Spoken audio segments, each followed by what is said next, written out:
ഓം ശാന്തി. ഗീതയിലെ വചനമാണ് യോഗ കർമ്മസു കൗശലം. ഒരു മനുഷ്യൻ്റെ യോഗ അവൻ്റെ കർമ്മത്തിലെ കുശലത അഥവാ സാമർഥ്യത്തെ ജനിപ്പിക്കുന്നു അഥവാ ഉണ്ടാക്കുന്നു എന്നതാണ്.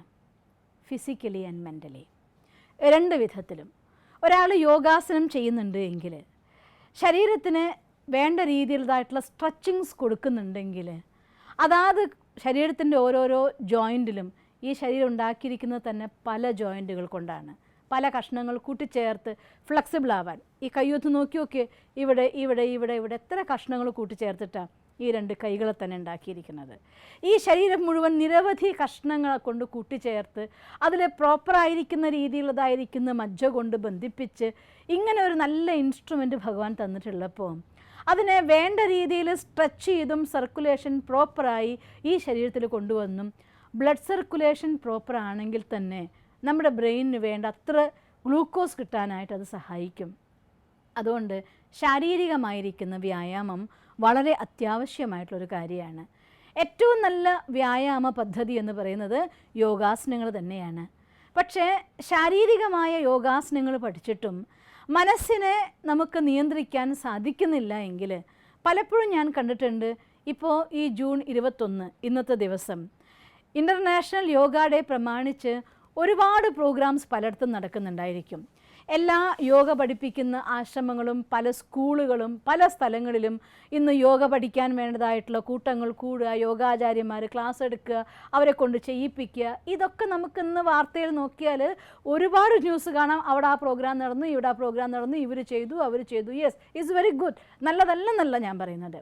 പക്ഷെ എന്തുകൊണ്ട് അടുത്ത ജൂൺ 21 വരെ നമുക്കിതിനെ മെയിൻറ്റെയിൻ ചെയ്ത് കൊണ്ടുപോകാൻ പറ്റുന്നില്ല? എന്തുകൊണ്ട് ദിവസം ഒരു ഹാഫ് ആൻ അവറെങ്കിലും ഈ ഒരു വ്യായാമത്തിന് വേണ്ടി മാറ്റിവെക്കാൻ നമുക്ക് സാധിക്കുന്നില്ല? കാരണം മനസ്സിനെ ആസനങ്ങളിൽ ഇരുത്താത്തത് കൊണ്ടാണ്. പത്മാസനത്തിൽ ശരീരത്തെ ഇരുത്താൻ വേണ്ടി നിരവധി വർഷങ്ങളുടെ പരിശ്രമങ്ങൾ കൊണ്ട് സാധിക്കുകയായിരിക്കും. പക്ഷെ മനസ്സിനെ പത്മാസനത്തിലിരുത്താൻ പറ്റാത്തിടത്തോളം നിങ്ങൾക്ക് തുടർന്നു കൊണ്ടുപോകാനായിട്ട് സാധ്യമല്ല. പത്മാസനത്തിൽ മനസ്സിരുത്തുക എന്ന് വെച്ചാൽ എന്താർത്ഥം? താമരപ്പൂ വെള്ളത്തിലാണ് വിരിഞ്ഞു നിൽക്കുന്നത്. ആ വെള്ളത്തിൽ നിൽക്കുന്നതായിരിക്കുന്ന താമരപ്പൂവിൻ്റെ വേരും ഇലയൊക്കെ വെള്ളത്തിലും ചളിയിലും തന്നെയാണ്. പക്ഷേ ആ താമരപ്പൂവിൽ ഒരു അംശമെങ്കിലും വെള്ളമോ അഴുക്കോ ഉണ്ടായിട്ടുണ്ടാവില്ല. അതുകൊണ്ടാണ് താമര പുഷ്പത്തെ ദേശീയ പുഷ്പമായിട്ട് മാനിക്കുന്നത്. അതായത് ഒരു പൂവിൻ്റെ പ്യൂരിറ്റിയാണ് അതിൻ്റെ ഈ ലോകത്തിലെ ഉത്തമ മാതൃകയായിട്ട് തിരഞ്ഞെടുക്കുന്നത് തന്നെ. അതുകൊണ്ട് ജീവിതത്തിൽ എപ്പോഴാണോ മനസ്സിൽ ശുദ്ധ സങ്കല്പങ്ങൾ കൊണ്ട് പ്രവാഹം ആരംഭിക്കുന്നത്, പോസിറ്റീവ് തോട്ട്സ് കൊണ്ട് മനസ്സിനെ ശക്തിശാലിയാക്കുന്നത്, അവിടെയാണ് മനസ്സിൻ്റെ യോഗം ഭഗവാനുമായി ചേർക്കുമ്പോൾ, യോഗ എന്നുള്ള വാക്കിനർത്ഥം ബന്ധം അല്ലെങ്കിൽ കണക്ഷൻ, ലിങ്ക് എന്നൊക്കെയാണ്. പരമാത്മാവുമായുള്ള ബന്ധത്തിൽ മനസ്സിനെ താമര പുഷ്പം പോലെ പരിശുദ്ധമായി സൂക്ഷിക്കുമ്പോൾ പ്രഭാതത്തിൽ ഉണർന്നാലുള്ളതായിട്ടുള്ള മടി എന്ന ദുർവികാരം നമ്മളെ കീഴടക്കാതിരിക്കുകയും രാവിലെ സമയം നമ്മുടെ ശരീരത്തിന് വേണ്ടതായിട്ടുള്ള സ്ട്രെച്ചിങ് അഥവാ ജീവിതത്തിൽ എപ്പോഴെങ്കിലും വേണ്ടതായിട്ടുള്ള രീതിയിൽ ശരീരത്തിന് വ്യായാമം കൊടുത്തുകൊണ്ട്, ഇതൊരു ഇൻസ്ട്രുമെൻ്റാണ്, ഈശ്വരൻ നമുക്ക് തന്ന നിധിയാണ്.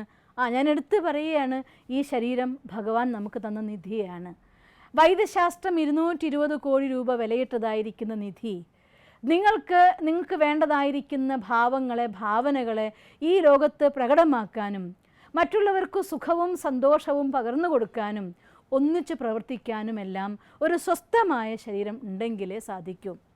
അതുകൊണ്ട് മനസ്സിനെ പത്മാസനത്തിലിരുത്തി ശരീരത്തിന് വേണ്ടതായിട്ടുള്ള വ്യായാമങ്ങൾ കൊടുക്കാൻ കൂടി തയ്യാറാവുകയാണെങ്കിൽ ഡബിൾ യോഗാസനങ്ങൾ ശരീരത്തിനും യോഗ അഥവാ ധ്യാനം, മെഡിറ്റേഷൻ മനസ്സിനും, രണ്ട് യോഗങ്ങളും ഒന്നിപ്പിക്കുകയാണെങ്കിൽ നിങ്ങളുടെ ജീവിതം ഹെൽത്തി ആൻഡ് ഹാപ്പി ആയിക്കൊണ്ട് മുന്നോട്ട് പോവാം. ശക്തിശാലിയായിരിക്കുന്ന മനസ്സും തൻ്റെ പൂർണ്ണ ആരോഗ്യമുള്ള ശരീരം ഉണ്ടെങ്കിൽ ഒരു മനുഷ്യന് ഈ ലോകത്ത് എന്തും നേടാനുള്ളതായിട്ടുള്ള സന്തോഷവും ഉത്സാഹവും ഉണ്ടാകും. അതുകൊണ്ട് ഇന്നത്തെ ദിവസം ഈ ഒരു ദിവസം യോഗാസനം ചെയ്യല്ല, ഒരാഴ്ച യോഗാസനം ചെയ്യല്ല, നിരന്തരമായിക്കൊണ്ട് തൻ്റെ ജീവിതത്തിൽ യോഗ, മെഡിറ്റേഷൻ ആൻഡ് യോഗാസനം, യോഗയും യോഗാസനവും ചെയ്തുകൊണ്ട് തൻ്റെ ജീവിതം ശലഭാസനം പോലെ ഭാരമില്ലാത്തതായിക്കൊണ്ട് പറന്നു നടക്കാൻ വിധം ശരീരവും മനസ്സും ഭാരമില്ലാത്തതായി സന്തോഷവും ഉത്സാഹവും കൊണ്ട് നിറഞ്ഞു നടക്കാൻ നിങ്ങൾക്കേവർക്കും സാധിക്കട്ടെ എന്ന് സർവേശ്വരനോട് പ്രാർത്ഥിക്കുന്നു. ഇന്നത്തെ ഈ ഇൻ്റർനാഷണൽ യോഗ ഡേയിൽ എല്ലാവർക്കും നല്ല സന്തോഷം നിറഞ്ഞൊരു ദിവസം ആശംസിച്ചുകൊണ്ട് നിർത്തട്ടെ. ഓം ശാന്തി. ഈ വീഡിയോ നിങ്ങൾക്കിഷ്ടപ്പെട്ടുവെങ്കിൽ തീർച്ചയായും ഈ യൂട്യൂബ് ചാനൽ സബ്സ്ക്രൈബ് ചെയ്താലും കൂടാതെ please like it and share it. ഒപ്പം ഞങ്ങളുടെ ഫേസ്ബുക്ക്, ട്വിറ്റർ, ഇൻസ്റ്റാഗ്രാം കൂടി ഫോളോ ചെയ്ത് നിങ്ങളുടെ പ്രോത്സാഹനങ്ങൾ തന്നാലും.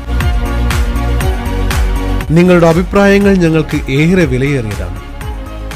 അത് കമന്റ് ബോക്സിൽ എഴുതിയാലും. ഞങ്ങളെ സ്നേഹിക്കുന്ന, ഞങ്ങളോടൊപ്പം നിൽക്കുന്ന ഏവർക്കും അകമഴിഞ്ഞ് നന്ദി.